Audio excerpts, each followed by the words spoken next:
Hey everyone, it is Nathan with Crown & Caliber, and we are back with another 3-watch collection. And this one has a few twists. For starters, we are not at Crown & Caliber. We are actually at the Mashburn headquarters here in Atlanta, Georgia. And we are lucky enough to be with both Sid and Ann Mashburn. Guys, thank you so much for letting us bring the 3-watch collection to the Mashburn HQ. We're excited. Thank you. It's no problem, especially if you leave them. I really wish I could. I've done these a few times. I wish I could keep some of the watches. I just have to take a second and sing your praises. For those of you that don't know, between Sid and Ann, they have over 50 years of experience in the fashion industry. You guys have worked for brands like Glamour, Vogue, Condé Nast, J. Crew, Lands' End, Tommy Hilfiger, Ralph Lauren. I mean, that is one heck of a resume. I think it's safe to say that in 2007, when they started the Mashburn brand, they knew what they were doing. They didn't want to just create another store with stuff. They wanted to create an experience. They wanted to create a welcoming space with a curation of clothes and accessories that people could come into, customers could come into and feel inspired and confident. And you guys crushed at that. I don't know if you've ever been to a store, but if you haven't been to one of the Mashburn stores, you absolutely should make it a priority to go to one. And that is why we are so excited, because both Sid and Ann have taken the time to create capsule collections of watches from Crown & Caliber. And you can go and see the entire collection at crownandcaliber.com, but today we are looking at 3 of your favorites from your collection. I think it's safe to say they are emblematic of your style, and that is why we are super excited, because what better way to see these 3 watches than a 3-watch collection? So the 3 watches we're gonna be looking at are an everyday watch, an evening watch, and a weekend watch. And because we have so many watches, we're gonna go ahead and split this into 3 separate parts.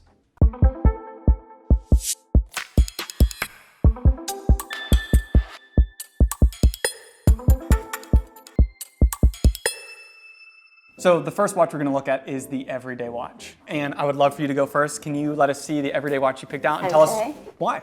You know more about it than I do, but I just am in love with it because I'm attracted to it. You know, I love it because it's a leather band. Mm-hmm. You know, it reminds me of, you know, my mom always wore a watch with a leather band. Hers was black, but that was her everyday watch. It reminds me of her. You know, all watches are like this, but this one, the little dome of it is really smooth. And, you know, during the day, with the things that you touch, I always I had a really great architect. Sid and I got to build a house together a long time ago, but working with an architect and him telling me the things that you touch every day in your home, those are the things you want to spend extra money on. Whether it's the handles of your doors. Taking notes. Yeah, your, you know, the oven that you're going to use every day. Something that you touch, that's the thing you need to do. So this watch, you know, it looks like a watch that's worthy of sitting on my wrist. It's, you know, I don't need to tell the time. Yes. But I want to tell the time. Yeah. It's smooth, it's calming. Yeah. It's like, you know, the worry beads of your day. You know, Lexus says the same thing. Yeah? Yeah, because they're I think the gear shift and the steering wheel are the most expensive, 2 of the most expensive pieces of that car. Yeah. Because that's what you're... That's what you're touching. The other thing I like is the color of the case. That gold is so warm and beautiful. Yeah, it's almost, it looks It's like like, it's almost like rose gold, but it's not. Yeah. Yeah. And I love what you said about, and this can be overlooked so often in watches, is like, guys, we don't need it to tell time. I'm not voting for that, you know? And it's not lost on me that probably one of the most famous people that wore Cartier was Andy Warhol. Mm-hmm. And he talked about how it was never set. Yeah. And that's so cool. And I mean, back then it probably served much more of a purpose to tell the time, but it didn't need to be. And it is something more than that. It reminds you of your mother. And this idea of this piece that it feels good, and it feels good in the hands, and it feels good when it's on. Like, that's why we pick out watches. Yeah. No, it's just, I mean, I've had so much fun doing this because it's made me realize how, you know, I was surprised at how awesome it feels to put this on. But this to me is like the ladylike version of an Ann's watch. Yeah, I like that. It's actually more manly than my mother's was. I mean, that time period in the 50s, you know, there was like the little cord. It was so cool. Yeah, I love hearing you just reminisce about that watch. And it's cool how that watch may not have been a Cartier, but there's a connection to that. That you can, it definitely wasn't. My mother would have never ever done that for herself. Which actually, this is something else that I really like about this watch, is that it's expensive. I mean, it's not, you know, I could wear it. I love swatches. I love, you know, cheap and cheerful. I love Timex. Yeah. But when you are able to invest in something that is really special, you actually, I think, can enjoy it more because of the sacrifice you've made. You know, when you wanted to ask me to marry you a long time ago, you took a really long time. But it's because I didn't have the he dough to said, buy the ring I he was wanted. like, I gotta buy something that is worthy of her. And now he gives people advice like, man, just get a cigar ring. It doesn't matter. Just like do the thing that's right to do, because he took so long. But I respect the fact that he said it's important that. So I enjoy the things in my life that I feel I've earned, or I wasn't afraid to buy a piece of jewelry for myself that was a little more, and I enjoy it more just knowing that. Well, awesome. Well, Sid, I would love to see which watch of this is your everyday. I think I have an idea on which You have one it is. an idea? Okay. Is that your everyday watch, by the way? This is, yeah. How long have you had that? I have had this for probably 3 years. You get a lot of joy out of it, don't I you? do. I really do. Yeah, that's the cool thing. Yeah. Is having one. This I chose for my everyday Rolex Milgauss, and for a host of reasons. Interestingly, the relaunch of this I think was in the same year that we founded our business. Oh, which so was, sentiment. I think, 2007. I think you're right. Yes. And what's funny is if you look at the older, and I love the old one, I think it started in the 50s, late 50s. Yeah. Anyway, what's cool too is the early one looked more like I had the early Rolex Explorer, the 1016. That case was very similar, but smaller. I think that's a 36-ish. Okay, yeah. And this one comes in, I think, at 39 or 40, Okay. which is a little big for me typically. But the other nice thing is about the Rolexes. They're a little bit like our clothes. Their design changes are super iterative. I mean, it's not a big flourish necessarily. Like when they introduced this, that was a flourish. And when they reintroduced it, it was, but then it doesn't change tremendously over the course of years. It's a little bit like the way Mercedes does cars. They keep the same style for a while. And what's also cool to me is I love the early BMW, the ones from the late 60s and early 70s, the 3.0 series, which eventually turned into the 6 series. Okay. And that was, are you old enough to know the show Moonlighting? I'm not. Okay, sorry. That's a time warp. Sybil Shepherd? Sybil Shepherd. And we hardly watched TV during that time. Oh, yes, Bruce. exactly. Yes. Willis. Exactly. Oh my Bruce gosh, Willis was on Bruce Willis. TV? It was his first. Yeah. Really? Yeah, that's where he was a bartender on the Upper West Side, right by my apartment. In real life. In real life. Yeah. And then he got on this show with Sybil Shepherd. It was a hot show. He drove that car, the 600 series. But what was cool is the old one is super cool. And usually I'm like stuck on the old one. But it morphed into this 6 series, which was sleeker and a little bit, sportier. Yeah. It was cool. And it was one of the first times I didn't like the original only in and of itself. Yeah. So it's a little bit of the way this watch is. Why do you like the blackface? I love a black face because it has that sort of military vibe to it. Yeah. And the other thing that's nice about this too is you've got this, the colors on it. It's colorful without jumping at you. Yeah. And so we even with our men's clothes, we're always kind of looking. We say we want the second look, not the first look. The first look's usually the one where somebody's like, "Whoa," or "Wow, nice new suit." Statement piece. Yeah, it kind of. Yeah. And so what's nice about this is you see it on somebody, you're like, there's something there, but it's not like jumping out at you.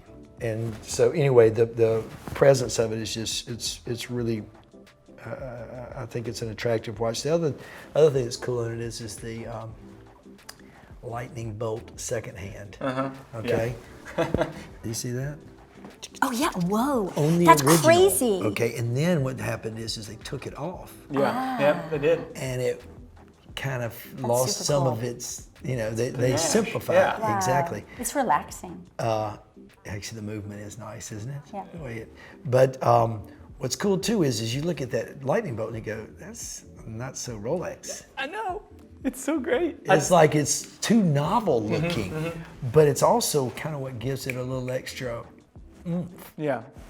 So anyway, I love the lightning bolt. It's also a little, it kind of reminds me of Bowie a little bit. You know, The album cover. yeah. So anyway, I could wear this thing. It's heavy. Yeah. So you got to be It's ready. really heavy. You got to be ready to wear it. Yeah. Be good to keep you in It's shape. all the exercise You're it gonna have gets. a really big left arm. Exactly. I love it though. I think it's a cool watch, and I could wear this every day. And interestingly, you know, I think a lot about what to wear and when to wear and how to wear. This one, typically guys would say that's not something you could wear with this, you know, really dressed up, like formal. And I think it'd actually be super chic with a tuxedo, because you got this black face and the silver watch. It's not jumping at you, but it's one little thing that gives you a little pop. And so I wouldn't. And with the bathing suit. That's what else I love about it. It goes from beach to bar pretty quickly. So you can wear it, you know, you don't, that's the other cool thing about a lot of these Rolex watches is you don't have to second guess them. You can just keep wearing them, you know, throughout your life. I love that. So anyway, I would wear this dress. I'd wear this today with a suit. Not just, you know, the suit still has to kind of complement it a little bit. It can't be too off, but anyway, I love it. You are wearing it today, so it works. Yeah, exactly. Yeah, but I will have to take it off at some point. So I will share my everyday watch. So this is something about this collection is part of it is I was going to choose my 3 watches from your collections. And I think what was kind of cool about that is these collections are emblematic of your style, and I think why you guys are such tastemakers and icons of that is I'm able to find my style and elements that I love in your watches. So my everyday watch that I picked It's the Milgauss. is the Rolex Milgauss. And for as many reasons as you just shared, I think it's such a playful Rolex. Yep. It's something that when they released it, you're like, that can't really be what they just made. Like, You just like, is that a swatch? yeah, and you have to start to go back and look through the history, and you're like, wait, they had a lightning bolt on a watch like 60 years ago? Like, that's just, it is playful, and there's these pops of color, and I love how it is very clean. There is no date, and part of it is it can't have a date because of that Milgauss, the Gauss rating, being able to be around magnetic fields. Yeah. It can't have it, but it makes for a really clean watch. And on this one in particular, one of my favorite features is the crystal is green. Yeah. And Yeah. you can tell mostly when you look at it from the side. And It almost looks like it's a green bezel. It kinda I thought does. it was actually. because it like projects out with the reflection. This is like one of the best Rolex moves, is they didn't even patent the manufacturing process of the green crystal. They were saying, hey, nobody else is gonna be able to do this. So we don't even have a patent for it. Yeah, and it's like, nobody can do it. And So there is no other watch with that. there is no other watch with this. That's a pro move. That's like, yeah, that is a pro move. Yeah. And I think you kind of hit on the point, this idea of going from beach to bar is for an everyday. I love that it's on a bracelet, where it's, you know, if I'm wearing this every day, leather can start to degrade. Yeah. You know, and that's okay. That's part of it. It's signs of life, Yep. and you can change it out. But the pragmatist in me wants a watch that, you know, I don't have to think about. It's, you know, Big if time. I you know, jump in the ocean and then I wash it off when I get to the bar and I knock a drink over on it, only because I'm clumsy. That's okay, you know, Right. like, and that's why I picked this one. So the everyday watch I chose happened to be the That's same one as you. good. That's So good. we'll take turns. I feel better. Yeah. I feel better about my choice. Would you wear that if it weren't so big, Ian? Well, it's not actually the size. It feels too heavy for me. weight. Yeah, it's the weight. The size of this is super cool. I love a big watch on someone who's big. So something like yeah, this. Yeah, this I And this I weighs love. a lot yes, less. Yes. So I had a watch similar to this Yes. for my everyday watch Okay. when I was at home when I was younger and took a break and was with the kids. Yeah. Because I too, like I do not want to wash the dishes in this. Yeah. You know, I want something that's like really functional. I'm Yeah. really practical.